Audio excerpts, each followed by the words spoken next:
Right then, as mentioned before, talked about in the previous session we've just done, talking about cross-functional teams, and we've mentioned in a number of occasions already in the course, we're now going to focus on conflict management.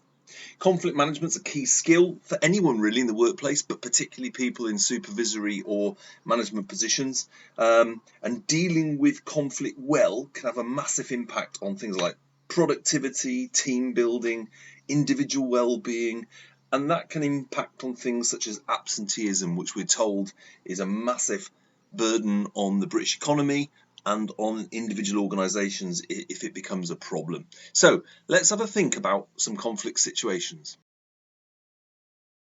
So why do these conflict situations occur? Well, they're just an inevitable part of life, I suppose, and particularly inevitable in the workplace when we're bringing people together from different backgrounds, different places, all in one place and putting them in the spotlight. We've probably all been in situations where we've had different goals or needs to other people that we work with, or we've had a clash. It could just be about personalities. Sometimes it's one-on-one and it's just differences, and other times it can be when a whole part of a team get up against one person. Whichever way, it can be a silly situation, and it develops animosity. Sometimes we don't even know when it started. It can destroy good teamwork, and sometimes it's just mild irritation, and it can go all the way through to real anger and frustration. And if not controlled, it can result in an irretrievable breakdown of communications, and we don't really want to get into that situation. So we can't afford to shy away from it. We can't afford to let it get worse.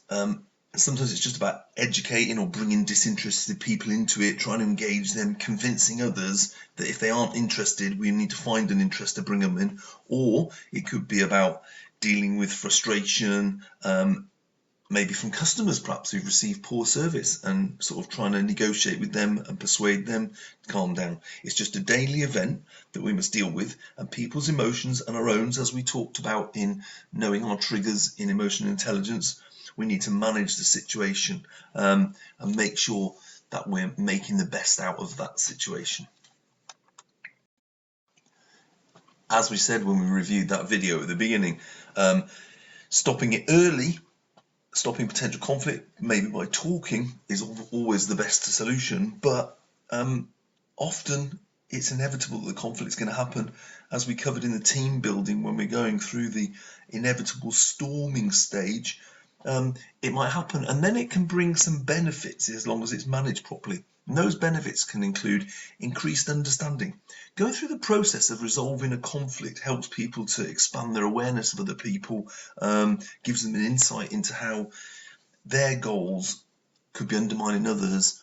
It allows them to look at expectations and goals, helps them understand the things that are most important to them, and sharpens their focus, leading to increased effectiveness in working with their team.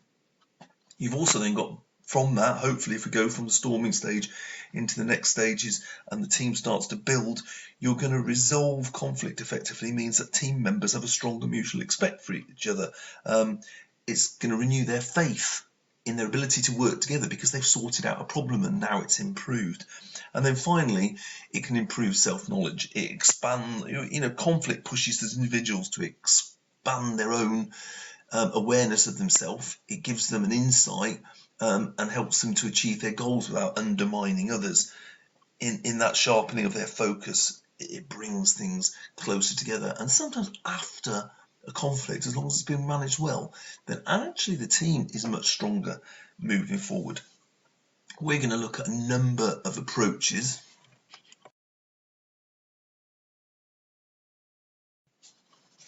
So, number of common conflict management techniques. We're going to look at 4. The first one is problem-solving cycles. And we'll look at those in a bit more detail. We're going to look at Thomas Kilmann conflict mode instrument, Lederach's transformative model, and then IBR, which stands for interest-based relationship model. So we'll examine each of those over the next few slides, and then we'll do an activity based on them. And the first of those is problem-solving cycles. And it may not sound like this is about conflict, but ultimately conflict is based on a problem somewhere. And this is a simple process, often used, like I say, for problem solving, but it can be adapted into that conflict situation because it's a problem within the team or between individuals. And the first step in a problem-solving cycle is to identify the problem, the issue that's causing the conflict. As we said in that start of the video, talk, engage, and then identify. Second, we explore the possible strategies or approaches that we can use once we've identified people's perspective, their needs and their wants. And from that, we can set some goals. What is it that we're trying to achieve? Then select some possible solutions, options, and then select the appropriate one and get some sort of agreement at that stage. From there, we can then go on and apply those, so implement what we've said, and then we can evaluate. So it's a simple process that if we involve the people in the conflict in early, so this is when we've just got a problem, we've identified it, we may stop things becoming that animosity developing or it becoming a more serious situation. So that's problem solving cycles. So we'll move on to the Thomas Kilmann model. So although the problem solving cycle was a very simple approach that had just been adapted from other things, people have gone on to develop methods of dealing with conflict and research them. And the Thomas Kilmann conflict mode instrument is one of the simplest of those assessments. So although I said problem solving cycle was simple, this is a specific method, a little bit more complicated, but one of the simplest out there. Developed in the 1970s, it focuses on how people deal with and manage conflict. The theory based on the fact that when we're faced with conflict, we make choices. And those choices are around how assertive we want to be or how cooperative we want to be. So let's break those down a little bit, because in a conflict situation that you have in your team or that you're managing, you may have to decide how assertive or cooperative someone's being if you're using Thomas Kilmann method. So assertive, we're talking about the person who chooses to satisfy their own needs in that situation. That sort of person will be pushing for acceptance of their ideas and trying to assert their ideas on top of other people to the detriment of others, probably at some point. No compromise. Whereas if they're not being assertive, they may be prepared to compromise or give in, whichever way you want to put it. On the cooperativeness, we're talking about how much a person chooses to satisfy the other person's needs. So it's how much they're prepared to compromise. The cooperative approach might mean the person allows their ideas to be distorted. They're very cooperative, they're allowed theirs to bend to meet others, so they're really prepared to compromise. Whereas if they're uncooperative, they're not prepared to look at other people's thoughts or ideas. And all these came together and were used in a matrix. And in that matrix, they identify 5 modes, or you can call them styles, linked to the ways that people can deal with conflict. The first in the top left there was competing. This is where someone is very assertive and very uncooperative. So they satisfy their own concerns first at the expense of others. They're not interested in others. They impose their decisions, their beliefs or opinions on others, and they don't listen. There's very little two-way conversation or discussion. They're just not prepared to. And then right at the other scale, if we go to the bottom right, accommodating, we've got a situation where someone who is cooperative but unassertive. So they try to satisfy the concerns of others first, often at the expense of their own thoughts, to their own detriment. They want to appease others, they defer to stronger individuals or a group, and they obey orders without question. So you could see if you had a competing person and an accommodating person, you can see that the competing person is going to dominate and win. We then go down to the bottom left, avoiding, describing someone with neither assertive or cooperative. So they're sort of passing or postponing the conflict to later. They're normally avoiding it, putting it off. They don't want to get involved.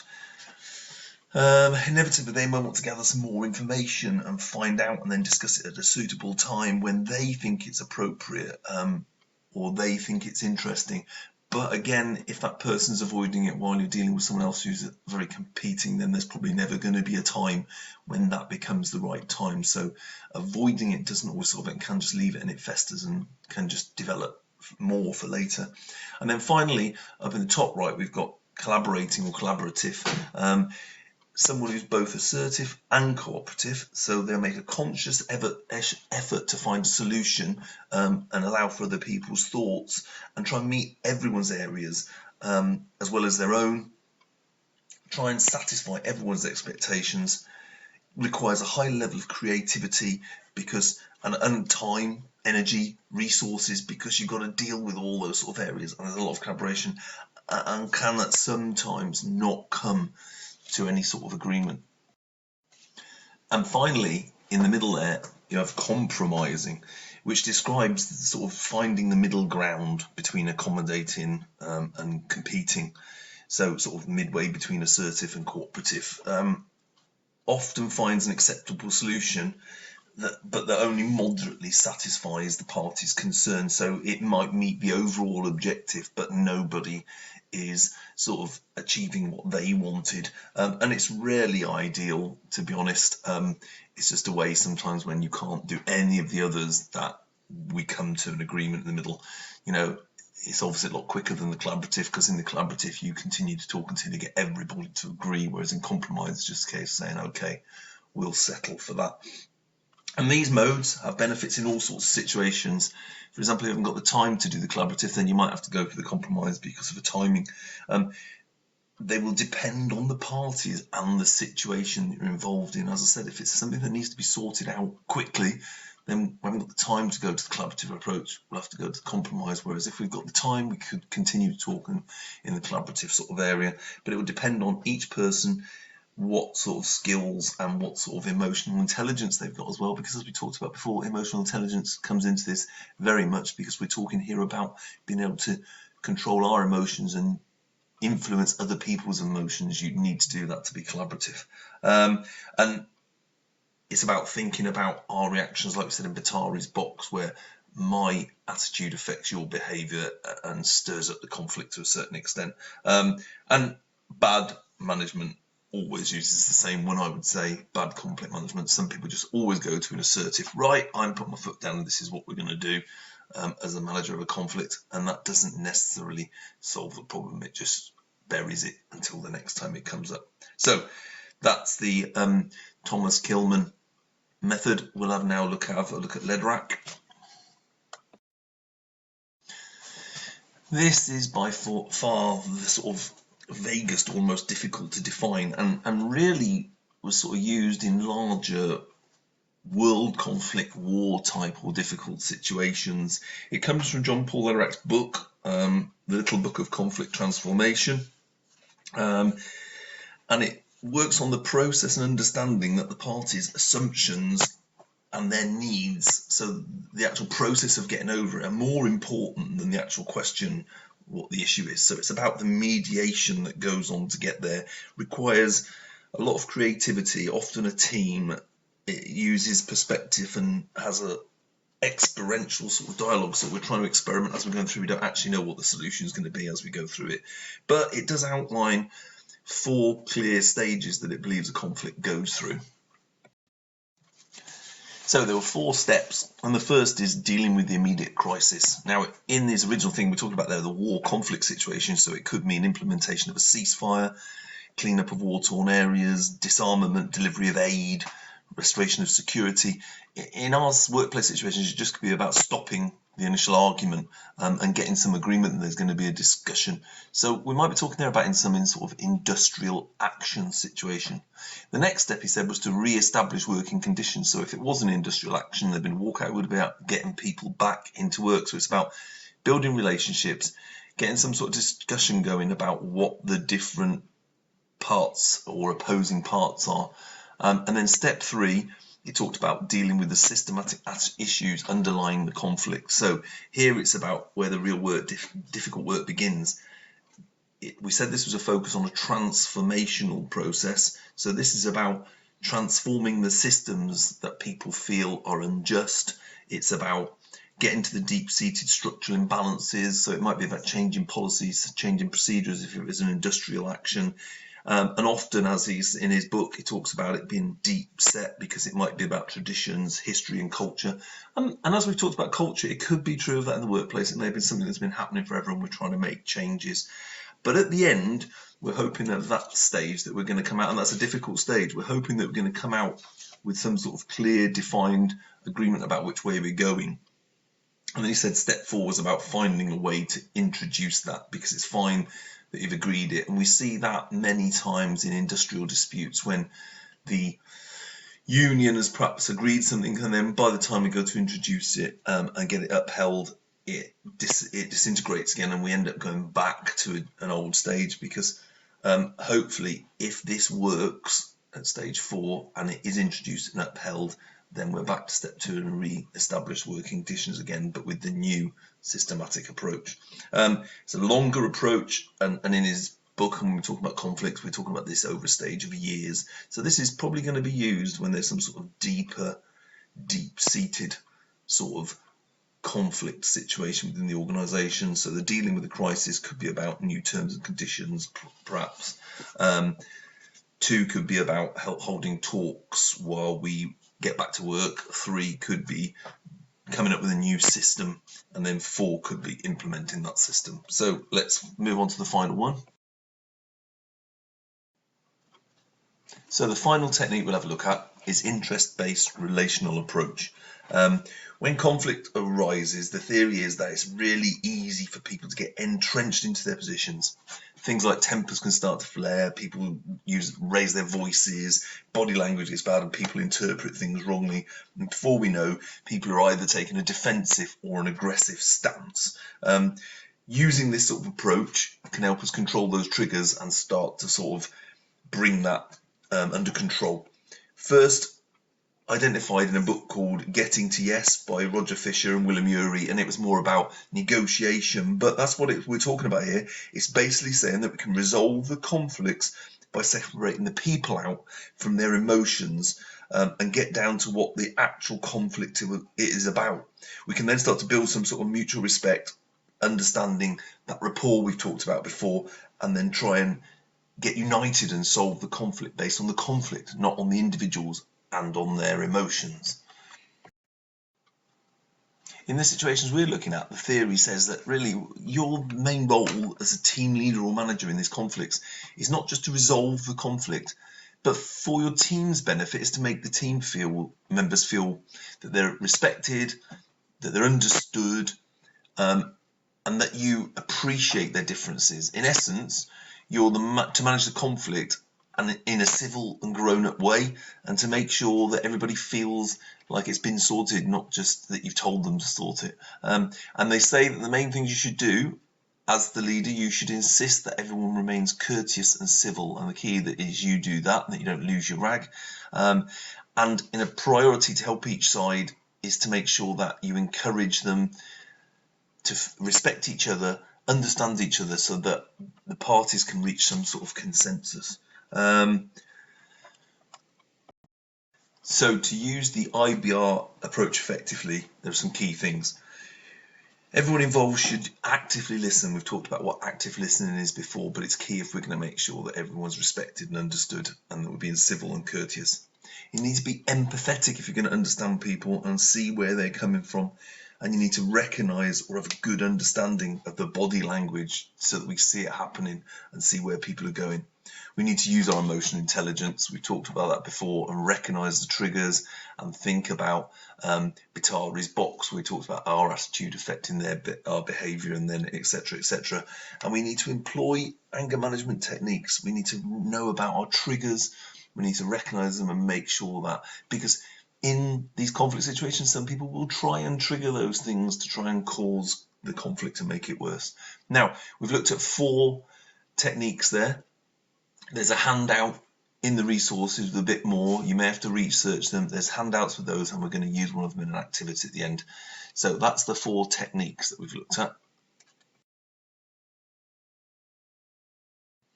But just before we recap and start to get talking about what activity we're going to do, I just want to highlight some key sort of steps that IBR highlight, but really are true of all conflict management, and that's why they've been kept to the end here like this. And the first is to make sure that good relationships are a priority. You need to treat the other people with respect and be courteous and discuss things constructively. As long as in your mind keeping a good relationship is the priority, not winning, then it's a good prospect that you'll be able to sort out the conflict. The second one, as IBR really highlights, is to separate the problem from the person. Recognise that I've always believed people don't do things just for the sake of it or just to be difficult. They normally have a real or a valid difference or reason that lies behind their position. And separating out the person from the problem can start to keep that good relationship as well, and not making it personal. The third is to listen carefully to the different interests. We often listen, but we don't really grasp what people are saying or why they've adopted that position because we're so entrenched in our own position. So it's about trying to make sure that we understand their point of view. And 4, listen first, talk second. I've mentioned it before in the difficult conversations, but sometimes they say that the person who talks first doesn't win. Well, that might not always be true, but allow them to get their position out first before you start defending yours and laying down the law. They might change your mind. There might be something they mention which just makes you rephrase what you're going to say, and it just gives you that little bit of time. 5 is set out the facts. Decide on what you can actually factually hang your hat on, what is observable, what's factually been put on the table, rather than going on people's opinions and people's sort of emotions. And 6, try and explore other options together.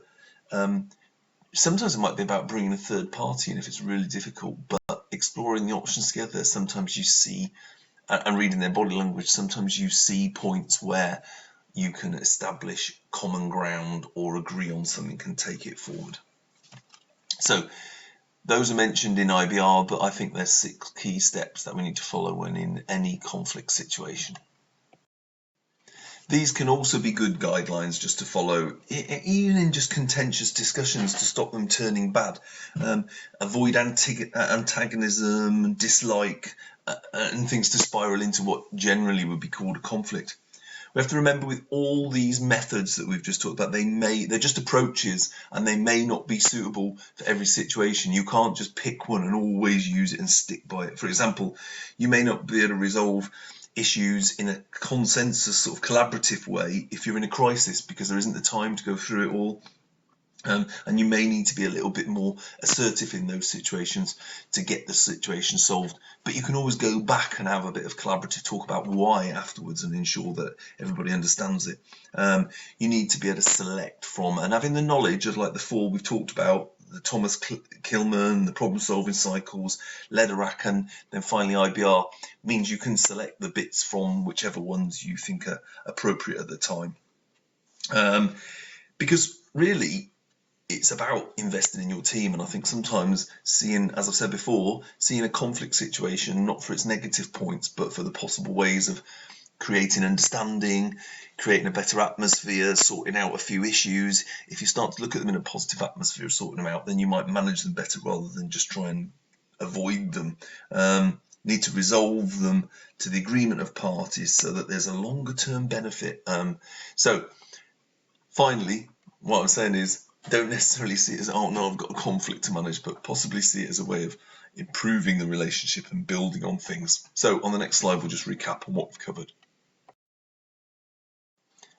So we started out with this unit with 3 aims: understand cross-team working, understand the importance of emotional intelligence in the workplace, and understand the importance of conflict management in the workplace.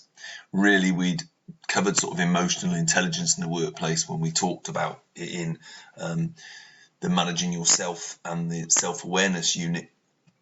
But we said by the end of the session, we would explain the benefits and challenges of cross-team working, and we talked about why we have them and what the challenges can be. We would describe how to build relationships across teams to achieve organisational objectives. We talked about things like service level agreements. We've defined emotional intelligence and we went into it in further detail, as I've just said. We explained the importance of it in the workplace. We've explained the importance of conflict management, and we've just gone through a range of conflict management models, so you've got those to describe. We'll be doing a short activity to reinforce that in a second. So the activity, you find the sheet, activity sheet in your resources.